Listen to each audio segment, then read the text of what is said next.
প্রশ্নপত্র ফাঁস, পরীক্ষা ব্যবস্থায় অনিয়ম এবং কেন্দ্রীয় শিক্ষামন্ত্রী ধর্মেন্দ্র প্রধানের পদত্যাগের দাবিতে উত্তাল গোটা ভারত। দিল্লির যন্তর মন্তরে অবস্থানরত শিক্ষার্থীদের ওপর বুধবারও চড়াও হয় পুলিশ। লাঠিচার্জ করে ছত্রভঙ্গের চেষ্টা চালায় আন্দোলনরত শিক্ষার্থীদের ওপর। এক পর্যায়ে বিক্ষুব্ধ শিক্ষার্থীরা পুলিশের হাত থেকে লাঠি ছিনিয়ে নিয়ে পাল্টা ধাওয়া দিলে পিছু হটতে বাধ্য হয় আইনশৃঙ্খলা রক্ষা বাহিনী।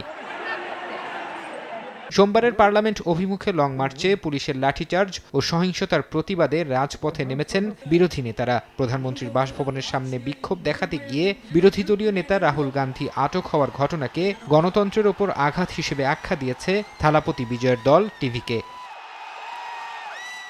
এদিকে ২৫ দিনেরও বেশি সময় ধরে অনশনে গুরুতর অসুস্থ পরিবেশকর্মী সোনম ওয়াংচুক জানিয়েছেন, আন্দোলনকারী শিক্ষার্থীদের বিরুদ্ধে যেন কোনো ধরনের আইনি ও শাস্তিমূলক পদক্ষেপ না নেওয়া হয়। সরকারের পক্ষ থেকে এমন আশ্বাস পেলেই কেবল তিনি অনশন ভাঙবেন। তবে ককরোচ জনতা পার্টি সিজেপির পক্ষ থেকে জানানো হয়েছে, ওয়াংচুক অনশন ভাঙলেও শিক্ষামন্ত্রীর পদত্যাগ না হওয়া পর্যন্ত তাদের অবস্থান কর্মসূচি অব্যাহত থাকবে।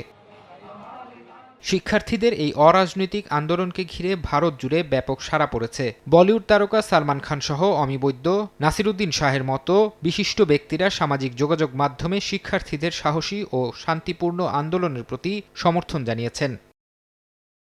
ফারহাদ চৌধুরী, সময় সংবাদ।